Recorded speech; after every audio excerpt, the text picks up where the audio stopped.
पेट पालो और हो सके तो हमारा भी पालो। ऐसी औलाद आज तो बाप जिद नहीं कर सकता, आज के पिता पुत्र से जिद नहीं कर सकते कि हमारा पेट पालो, क्योंकि ऐसे पुत्र ही नहीं है, ऐसे पुत्र भी नहीं है, ऐसी पुत्री भी नहीं है कि माता पिता जिद करके कहे कि हमारा पेट पालो। तो पिता कहता है कि बेटा बड़े हो गए, लायक हो गए, अब अपना पेट पालो और हो सके तो हमारा भी पालो। उसने कहा ठीक है। अब बेटे ने कभी जिंदगी में मजदूरी करी नहीं, मेहनत करी नहीं, संघर्ष देखा नहीं, अब बाप ने तो कह दिया, तो बेटा बैठा था ऐसे। अब घर में कमजोर कौन होती है? बेटे को लेके, बेटी को लेके माँ होती है। अब बेटा माँ के पास गया, माँ से कहा कि पिताजी ने तो कह दिया मुझे कि जाओ कमा कर लाओ, अपना भी पेट पालो, हमारा भी पेट पालो। माँ कहने लगी मेरा बेटा, मेरा दुलार कैसे मेहनत करेगा कड़ी धूप में? ये कड़ी धूप में कैसे मेहनत करेगा? तुम्हारा गोरा रंग काला पड़ जाएगा। तुमने आज तक मेहनत देखी नहीं कैसी होती है। तो माँ ने कहा कि बेटा ये 100 रुपए अपने पिताजी से कह देना, मैं कमा के लाऊंगा। कितना रुपया दिया?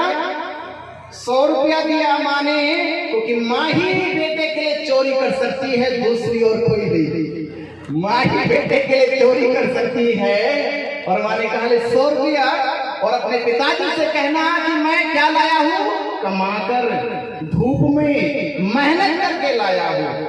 और शाम के 5 बजे पहुंचा और बेटे ने पिताजी को 100 का नोट दिया। पिताजी ने कहा कि बेटा ये नोट मुझे मत दो, हमारी परंपरा है कि जब पहली कमाई आए, दूसरी कमाई आए, तीसरी कमाई आए, तो हमारे पूर्वजों का कुआं है। क्या है? पूर्वजों का कुआं है, उसको भेद के रह जाती है कि जाओ 100 का नोट कुएं में डाल दो। और उसकी कमाई थोड़े, माँ ने दी थी, उसने वो 100 का नोट कुएं में डाल दिया। अगले दिन फिर माँ ने 100 का नोट दिया, पिताजी ने कहा कि कुएं में डाल दो, वो भी डाल दिया। तीसरे दिन फिर बेटे को पिताजी ने भेजा, बेटे ने फिर माँ से 100 का नोट लिया, हो जाके फिर कुएं में डलवा दिया। तो 3 बार कुएं में जब नोट डाला तो बेटे को कोई चिंता नहीं हुई, कोई परेशानी नहीं हुई, कोई दिक्कत नहीं हुई। जब चौथे दिन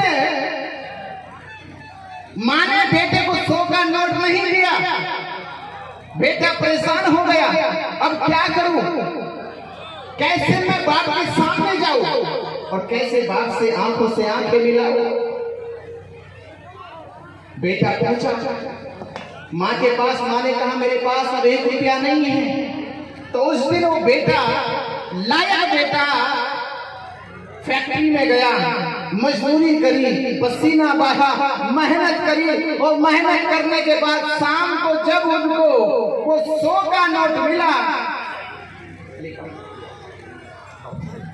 हमारे बीच में बंदी जी हमको आदेश दिए, आप लोग के बीच में हमारे मुख्य वक्ता